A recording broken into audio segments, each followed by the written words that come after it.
One of the world's most wanted terrorists is dead. So what does this mean for the Islamic State? President Trump announced the death of ISIS leader Abu Bakr al-Baghdadi yesterday. When we landed with 8 helicopters, a large crew of brilliant fighters ran out of those helicopters and blew holes into the side of the building, not wanting to go through the main door because that was booby-trapped. And it was something really amazing to see. According to the president, the man who once declared himself caliph soon died underground. How much of that story is verified? And what does it mean for the region where ISIS once ruled? Well, let's bring in 2 of our correspondents. National security correspondent Greg Myrie is in our studio in Washington, D.C., and we're joined by NPR's Jane Arraf, who's in Mosul, Iraq. Hello to you both. Hi, David. Hi, David. Greg, I want to start with you. It's extraordinary that U.S. commandos pulled off, we're told, not experiencing any harm whatsoever. I mean, how did this go down? Right. I mean, for starters, I have never heard such a vivid description of a top-secret military operation by the president.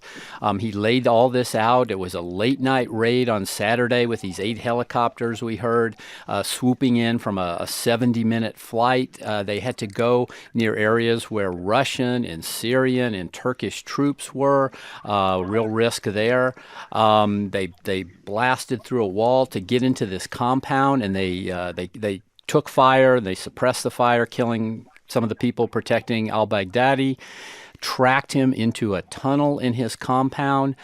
He took 3 kids with him, and according to the president, he detonated his suicide vest or belt, killing himself and 3 kids. And then the president added all this trash talk that saying that al-Baghdadi was whimpering and screaming and crying, and that he died like a dog and died like a coward. So an incredible level of detail.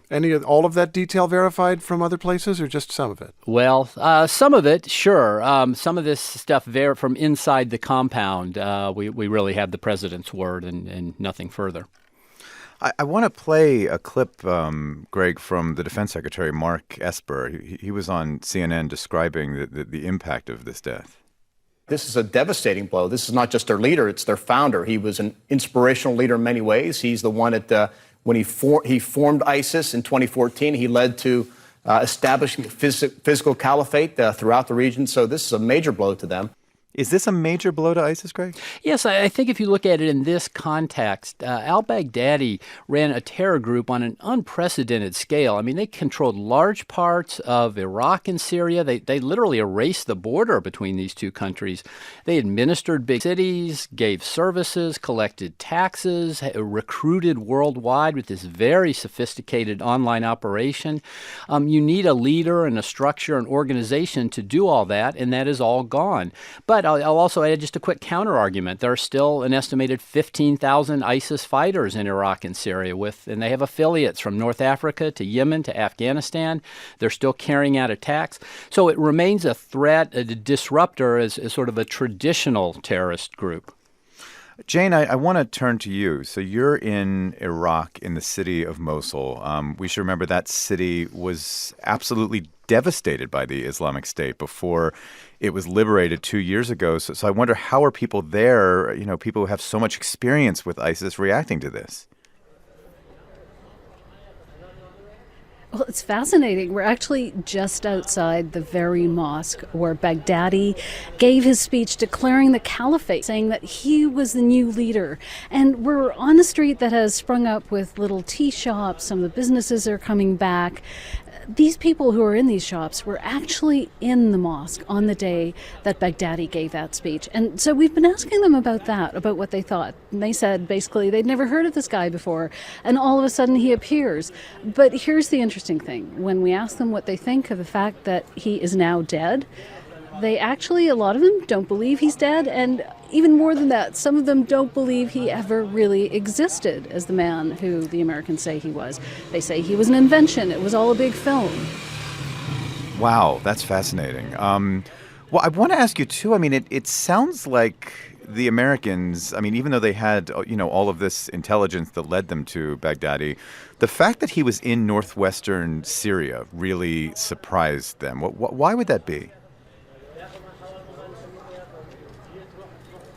Well, he was trying to escape. So this is a guy who had had a $25 million bounty on his head. And we have to remember we're talking about huge territory in between the Western Desert and Iraq and Syria. So they'd been chasing him for a while. The feeling is that he was potentially trying to escape to Turkey with his family. According to the Iraqis, they say this had been going on for 4 months, that they'd been tracking him, that they provided intelligence. But this was obviously teamwork on the part of a lot of countries. And here was a guy who had successfully hidden for most of the past 5 years, and that's where they found him. Well, Greg, Jane mentions there was teamwork here, and President Trump thanked other countries. He gave Russia top billing, we should say, but he also thanked the Syrian Kurds. And this is at a moment, of course, where the United States, after the president ordered this withdrawal of troops from Syria, where the Syrian Kurds feel really betrayed. Did this mission prove that how vital they really have been in their allegiance with the United States? Yeah, I think it was further proof, as if we needed it. It's been very clear that they've been a absolute key partner for the past several years as the United States has defeated ISIS with a very small force, and it's been the Kurds who've been doing the fighting. And the president even, as he spoke yesterday, mentioned that fresh sensitive material was found at al-Baghdadi's compound. Well, that's something you may want to act on very quickly, and you need partners. You need to work with your friends in the region. So even the president provided evidence for that. Jane, what does this mean for the future of ISIS? Is there a successor in place? Whoops, I think we've lost Jane, Araf, and There's Mosul. no clear Go ahead. successor. Al-Baghdadi is not known. Al-Baghdadi is known to have actually directly named a successor, so that's another big potential disagreement that will take place within the organization. But successor or no successor, everyone here in Mosul. All right, we'll get more answers from Jane Araf as the day goes on. International correspondent Jane Araf in Mosul, and we had national security correspondent Greg Myrie with us in the studio in Washington, D.C.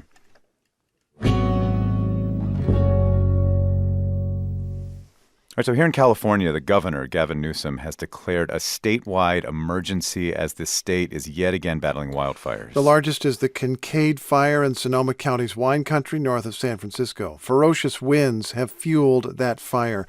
And this next statistic gives a sense of the vast scale of things in California, including disasters. At this point, almost 200,000 people have been ordered to evacuate. NPR's Eric Westervelt is on the ground covering this in Sonoma County. And Eric, what do things look like there? Yeah, good morning, David. With these really strong, at times hurricane-force winds Sunday, firefighters have actually lost ground on this blaze in the last day. Containment of this fire is down from 10% to just 5%. It's burned nearly 55,000 acres, destroyed about 100 structures, no fatalities, but on Sunday, a firefighter was seriously burned and airlifted for immediate treatment. And David, all day we watched these crews putting enormous resources into saving homes and trying to. We watched a ground crew and a helicopter dump, basket after basket of water, working tirelessly to stop these flames from moving down just this one hillside in the fire towards a large estate and vineyard with many structures near a roadway. And finally, as the flames died down, I went up to the house and spoke with Eric Kamula and his crew with the Woodland Fire Department. You guys kind of saved these homes right here. Well, everybody saved the homes. The helicopter took a lot of the heat out of it, and our engine just came in behind it and just doing a little bit of mop-up. So just make sure everything's tight and everything's out, especially with the wind, we have to. Yeah. David, it's just one example of sort of all the effort it's taking to stop some of these wind-driven flare-ups all across this fire. And they didn't always succeed. We saw a business burn to the ground.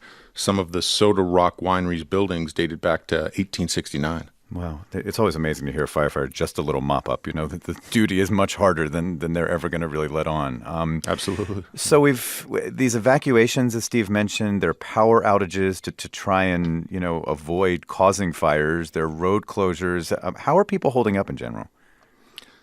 People are pretty tired and anxious up here in the fire zone. We visited an evacuation shelter where people had to flee in the middle of the night. People were were tired. Many residents, simple things, trying to gas up. They can't because power's off. The pumps weren't working. We met an elderly woman who was a bit panicked. She'd run out of gas at this checkpoint and didn't know what to do. We gave her some food and water, and a police officer was going to try to help her. But we saw those scenes playing out again and again. I mean, on Highway 101, this main north-south road in the region was closed in one part for really much of yesterday, making movement and refueling hard.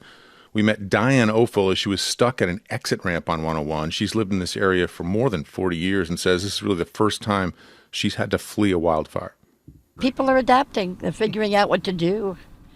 This is new for us to have to evacuate. I didn't think it would happen. I'm old. This is new. This is a firestorm. This isn't just a fire. And David, that's the real fear here, with these strong winds, which could pick up again tomorrow. They can take off so fast, and, just like these deadly firestorms in the cities of Santa Rosa and Paradise that we've seen over the last 2 years here in California. Yeah, those were some of the lessons from last year. I mean, that just something can happen so quickly and take out an entire community. NPR's Eric Westerveld reporting on the wildfires in Sonoma County, California. Eric, thanks a lot. You're welcome.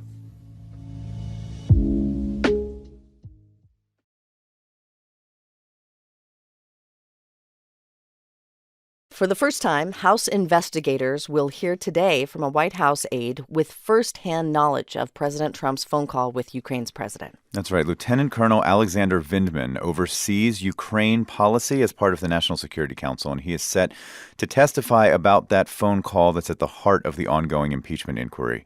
On Thursday, House lawmakers are going to go on record and vote on whether to formalize the impeachment procedures. And the central question, of course, is if President Trump improperly pressured Ukraine to investigate his political rivals in exchange for military aid. Now, according to Vindman's opening statement that was obtained by NPR, he raised concerns about that pressure with superiors on 2 different occasions. All right, we've got NPR White House correspondent Franco Ordonez in studio. Hi, Franco. Hi. All right, so we've gotten our hands on a copy of Vindman's opening statement.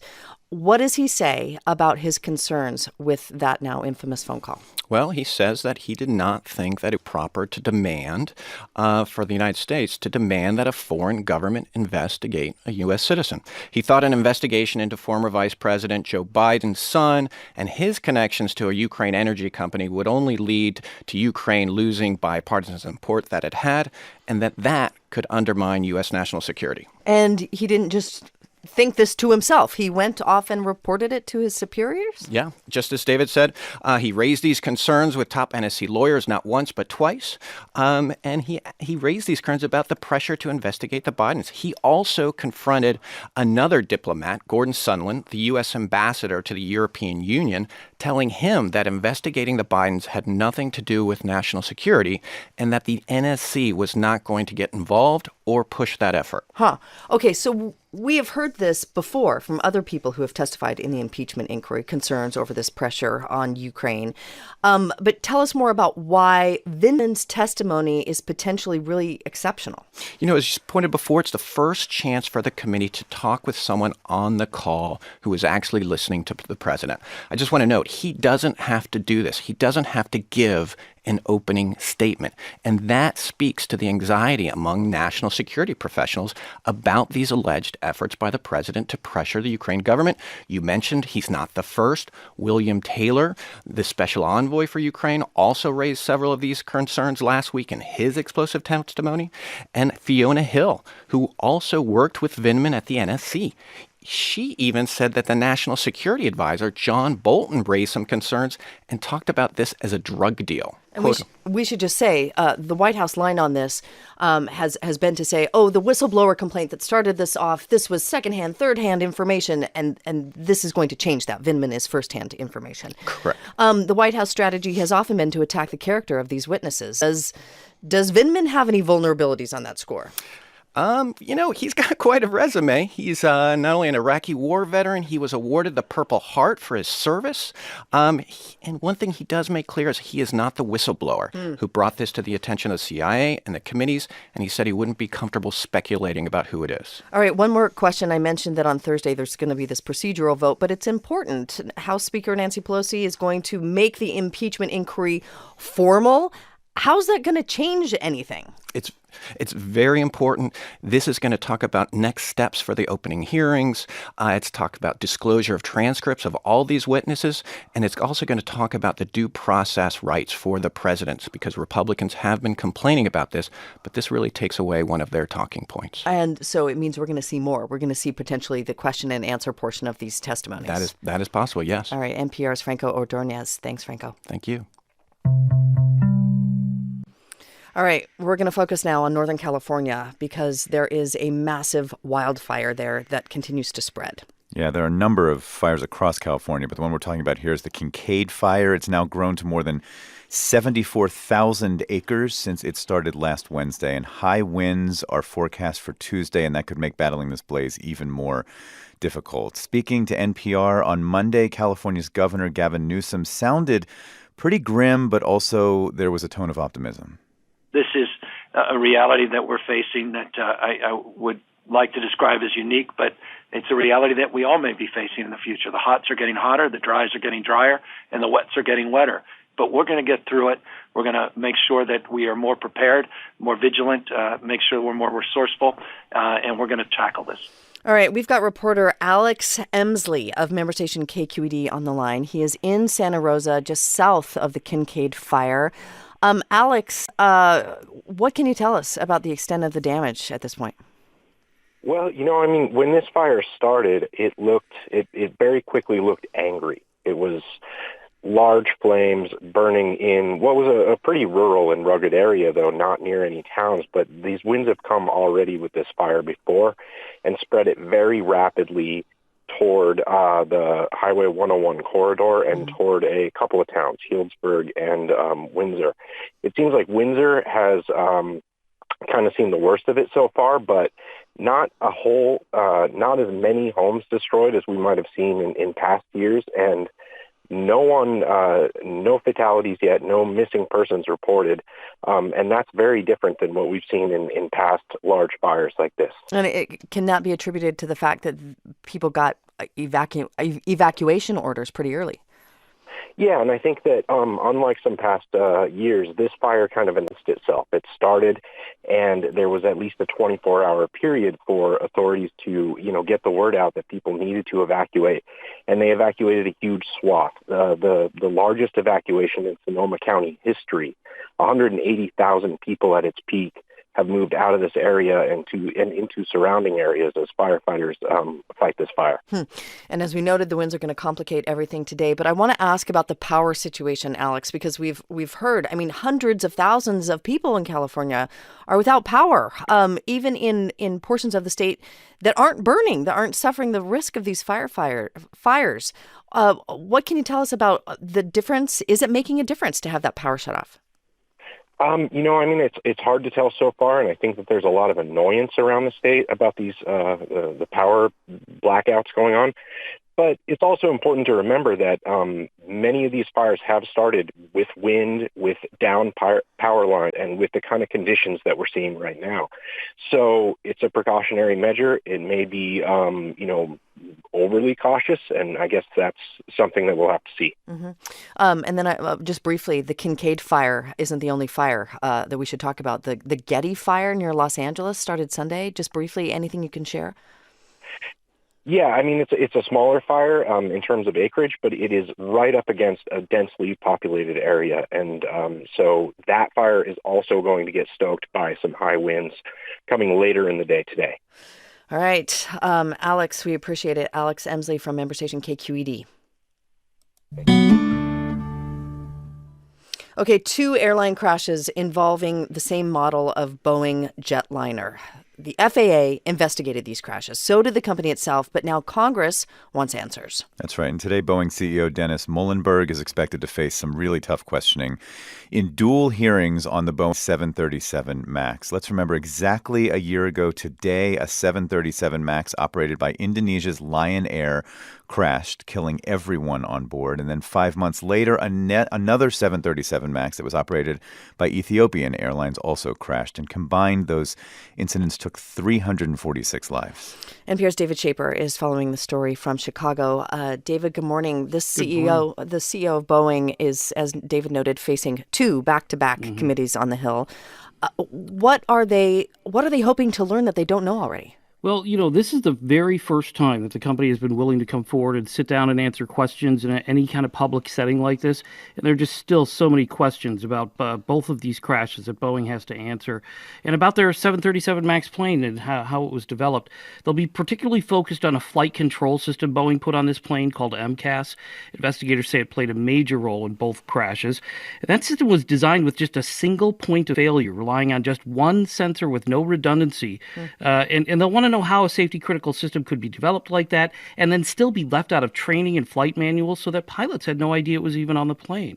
There are other questions about Boeing's corporate culture and a shift that many insiders say has gone from a more engineering focused safety first culture to a profit first focus that was really emphasizing boosting shareholder value over safety in the eyes of many, and that those problems, that cultural problem and that cultural shift may have led to the problems with these planes. I mean, you've covered Boeing for a long time. Do we have any sense of what Muhlenberg plans to say? We do. According to prepared remarks that was released to the media yesterday by the company, Muhlenberg will again express sympathies to the families of and loved ones of those who died in both of these crashes. Many of them will actually be in that hearing room today. Muhlenberg will also go further in acknowledging some company mistakes than he has been before. He plans to admit, quote, "We know we made mistakes and got some things wrong. We own that and we are fixing them."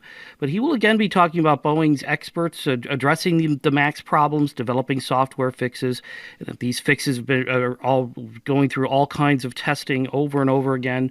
And that the company has a very long history of producing safe airplanes and reiterating that, air travel is really safer now than it ever has been before. Just briefly, I want to play a clip of tape from Jim Hall. He's the former chairman of the National Transportation Safety Board yesterday. Here's what he said. It disturbs me greatly that safety is being sold at Boeing aircraft and that there are two levels of safety, one for those airlines that can afford it, and second, and another level of safety for the airlines that cannot afford it. What's your takeaway from that? Well, there were certain alarms and warning lights in the cockpit that were sold as extras, add-ons for a higher price, and that's what Jim is talking about there. Boeing, basically charged extra for certain safety features, and one of those that could have maybe avoided these two crashes. Wow. Okay. NPR's David Shaper for us. Thanks, David. We appreciate it. My pleasure.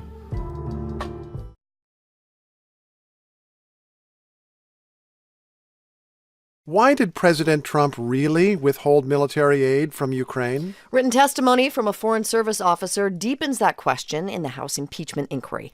Catherine Croft served in a key position concerning Ukraine. Yet in testimony obtained by NPR, she tells impeachment investigators she knew of no reason to withhold the aid. She was only told President Trump had ordered it. Investigators are asking if the president held up the assistance to pressure Ukraine to investigate a political rival. Today's testimony follows Tuesday's interview with Ukraine specialist Alexander Vindman. House Intelligence Committee Chair Adam Schiff talked about him this way. We have the greatest respect for his service to the country, a service that continues, and today took the form of coming before our committees to bravely answer these questions. We hope that his example of patriotism will be emulated by others. Vindman listened to the president's phone call with Ukraine president back in July when Trump asked for investigations. He says he was so worried he consulted a lawyer. The New York Times and the Wall Street Journal report that Vindman says the White House record of the call leaves out some relevant phrases. NPR has not independently confirmed that, but the White House record does include ellipses, ... which indicate missing words. NPR congressional reporter Claudia Grisales is covering the story. She's in our studio. Good morning. Good morning. What could be missing here? Well, as you said, the New York Times is reporting that Vindman told House investigators that the partial transcript released by the White House is missing these key phrases. He said that this included a Trump assertion of recordings of Vice President Joe Biden. Claiming that there was some kind of recording of Biden talking about corruption in Ukraine or something like that? Exactly. Okay. Yeah, signaling that this exists, as well as a mention of Burisma Holdings, which is the energy company where Joe Biden's son Hunter worked. And this undercuts what the president has said in the past, that the White House had a, quote, word for word, comma for comma transcript that would silence his critics.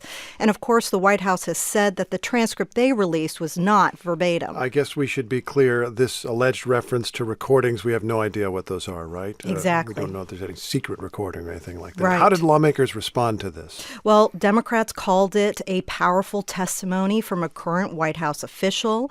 Vindman is a decorated Iraqi war veteran and a top Ukraine expert at the National Security Council, and he was alarmed at Trump's demands for a Ukrainian investigation of the Bidens, and he repeatedly reported these concerns to his superiors, but Republicans had a much different take. For example, House Minority Leader Kevin McCarthy said Vindman was, quote, wrong in his recollection.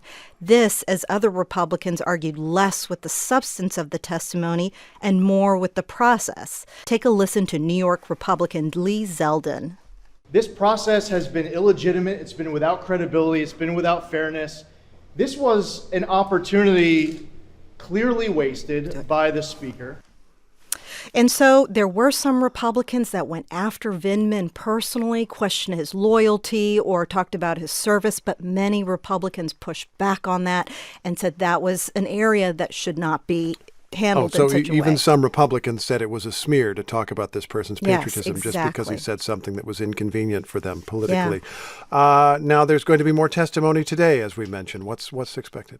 So 2 State Department officials are expected to testify today, Catherine Croft and Christopher Anderson. We know some of what they'll say from opening statements we obtained for NPR, and both worked on Ukraine. Croft is a former NSC director and Anderson is a former special advisor. They worked alongside a previous witness, Kurt Volker, who has already testified. Anderson, in particular, would tell lawmakers that State Department officials were stopped by the White House from issuing a statement condemning Russia. There will be one area they will not touch on, which is exposing any details that will help lawmakers understand who the whistleblower is that triggered this entire probe. Oh, that's right. Okay, thank you very much. That's NPR's Claudia Grisales. Thanks for having me.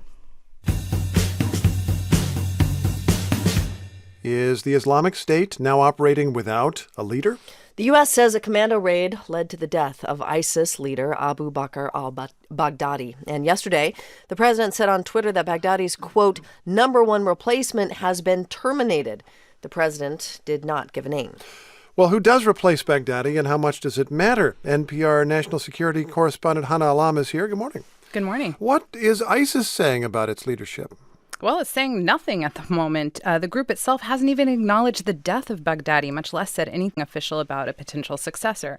That's not unusual. Al-Qaeda took a few days before confirming Osama bin Laden's death, but it is something to keep in mind because until ISIS officially announces, everything is speculation. That being said, of course, a group like ISIS doesn't operate without a succession plan. Any senior leader of a group of this profile instantly becomes one of the most high-value targets in the world.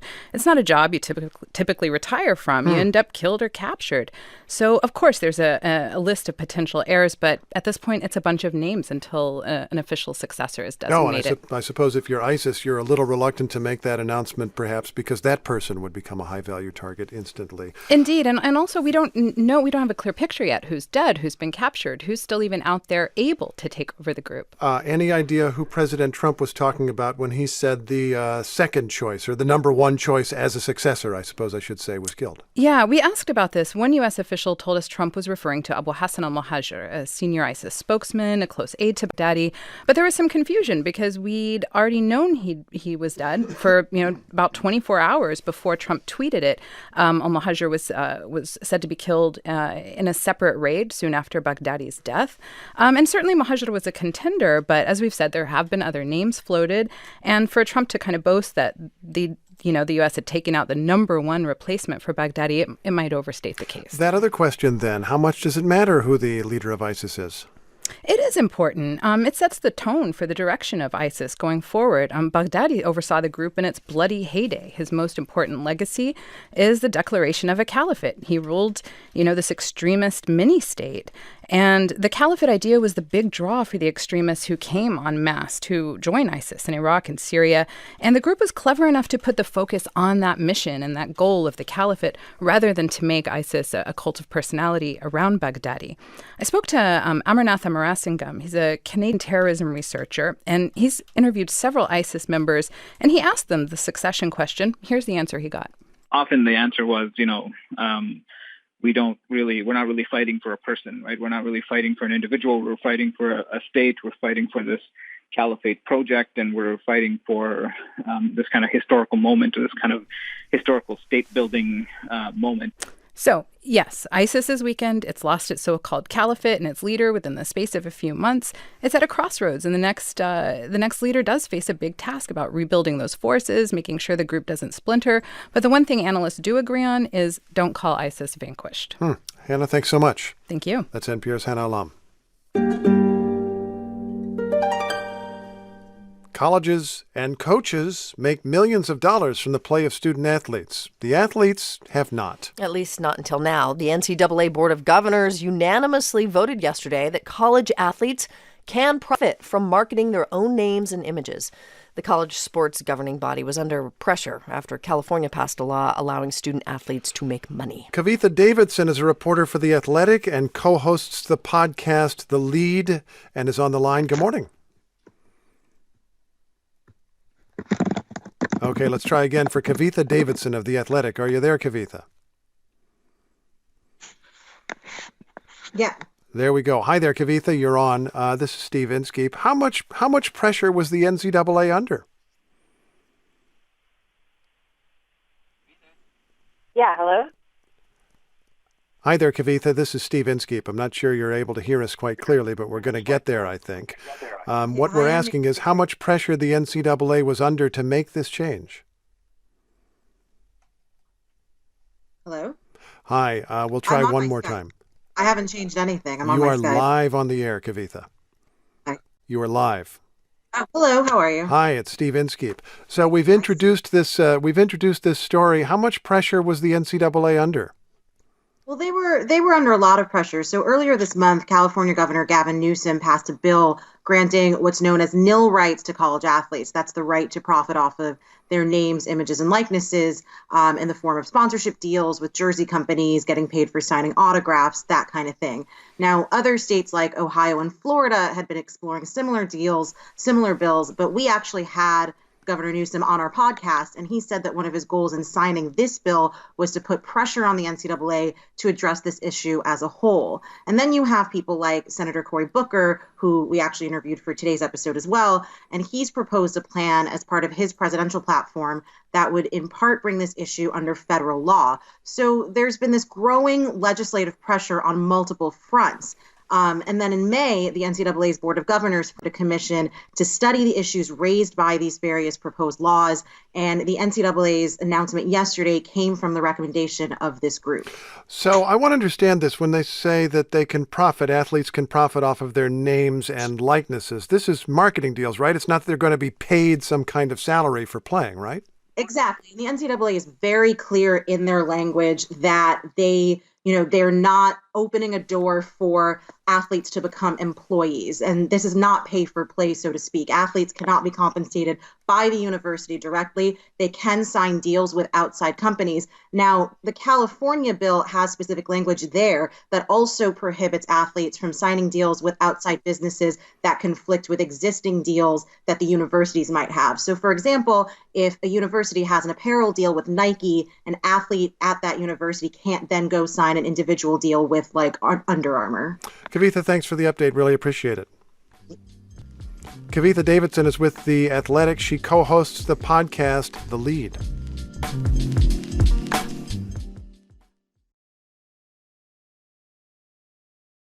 A key witness in the impeachment inquiry is set to leave his job at the White House. His name is Tim Morrison. He is President Trump's top Russia expert at the National Security Council.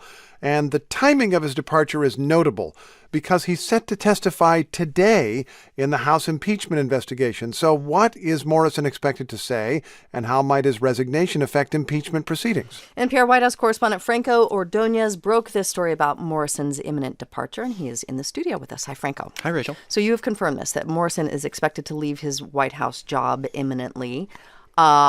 Is it just a coincidence that this is happening right before he's supposed to testify in the impeachment inquiry? I mean, I think, right. I mean, we learned from 3 sources familiar with the plans that he was not planning to return to his post after testifying. The administration is keeping it very quiet, or at least they were at first, but after we published, they did confirm that he was leaving to pursue other opportunities. Senior administration official told me that he had been considering this for, quote, some time. But we should really note that the White House has pressured current and former aides not to testify. His attorney has said all along that he planned to appear before House investigators if subpoenaed. So he's expected to show up because some witnesses haven't, but he's expected to show on the Hill for his testimony. And lawmakers are very curious about what he might say, right? He has a lot to say, potentially a lot to say. As the senior director of the region, Morrison would be the person at the NSC with the closest relationship to Ukraine. One former NSC official put it to me this way: if there is a quid pro quo to hold up U.S. aid, he's the one who would know about it. Yeah. Democrats want to speak to him about this. It was Morrison who alerted NSC lawyers about alleged demands being placed on the Ukrainian government to investigate a company with connections to former Vice President Joe Biden's son. That's according to earlier testimony. Also, according to the earlier testimony, Morrison also said that Gordon Sondland, who is Trump's ambassador to the European Union, conveyed that Trump wanted the Ukrainian president to go to a microphone and say he is opening up an investigation before the United States would release millions in security aid. Wow. Okay. So a lot could come from this testimony. A lot could also come from a person named John Bolton, the former national security advisor, who is increasingly becoming a person of interest in all this. The House has invited him to come testify, right? Right. It's a voluntary request right now, which is not expected to hold a lot of weight. According to a source familiar with his legal strategy, Bolton is expected to testify only if a subpoena compelling his testimony is upheld by the courts. Remember that Bolton is represented by the same lawyer as former Deputy National Security Advisor Charles Kupperman. Kupperman did not show up for his deposition. Instead, he filed a lawsuit arguing that he can't testify until a judge tells him whether he needs to adhere to a congressional subpoena or the White House directive not to testify. So it's really a test of the power of the subpoena that we're witnessing here, too. Before I let you go, I want to ask about this other big development, because today the House is going to vote on impeachment. Now, they're not doing a yay or nay should Donald Trump be impeached. They're voting on the process to formalize it. How's this going to change anything? Well, it really lays out the ground rules for the public hearings, procedures, and how the president could respond. It's supposed to be along party lines. The vast majority of Democrats support this. Republicans say it doesn't go far enough. All right. NPR's Franco Ordonez. Franco, thank you as always. We appreciate it. Thank you.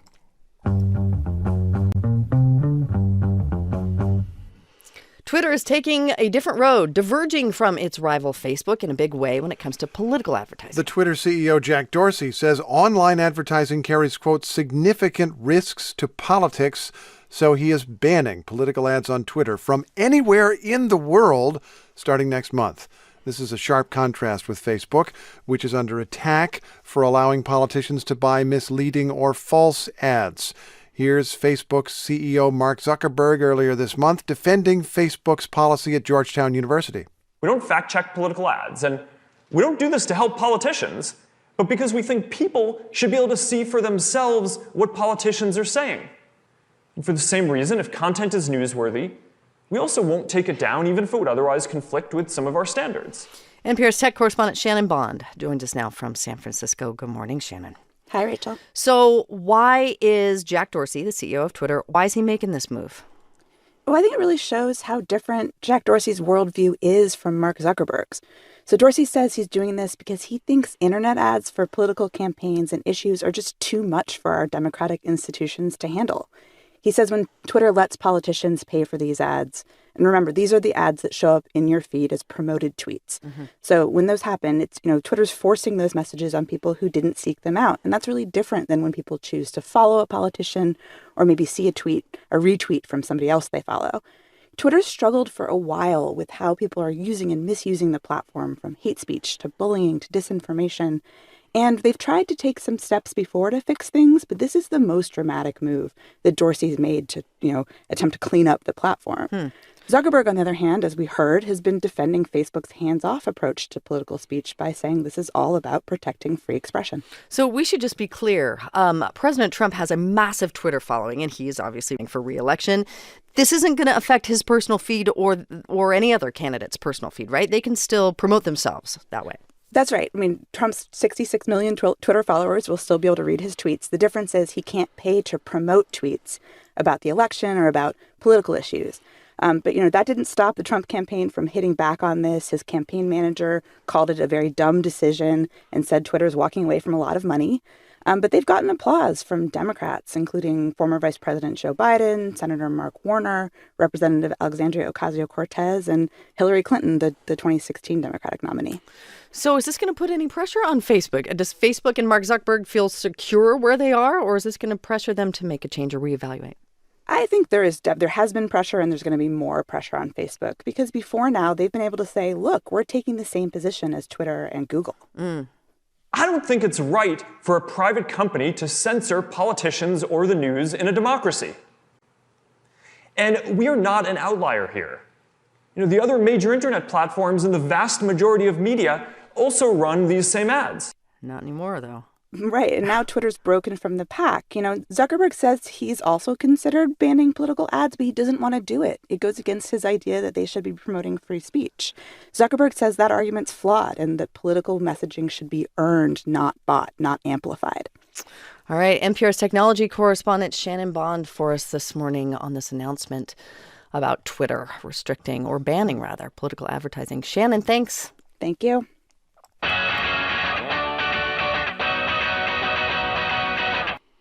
A whole lot of Californians are in the dark, and they are growing increasingly frustrated about it. In the dark is not a metaphor here. Pacific Gas and Electric has imposed forced blackouts, which are meant to prevent more wildfires from sparking, like last year's deadly Camp Fire. That wildfire killed 85 people, and it was traced back to a PG&E power line. But for some, going without power for days could also be a matter of life and death. Jess Schlesinger lives just north of San Francisco and has a disability called multiple chemical sensitivity. I cannot breathe without air purifiers if there is smoke in the air.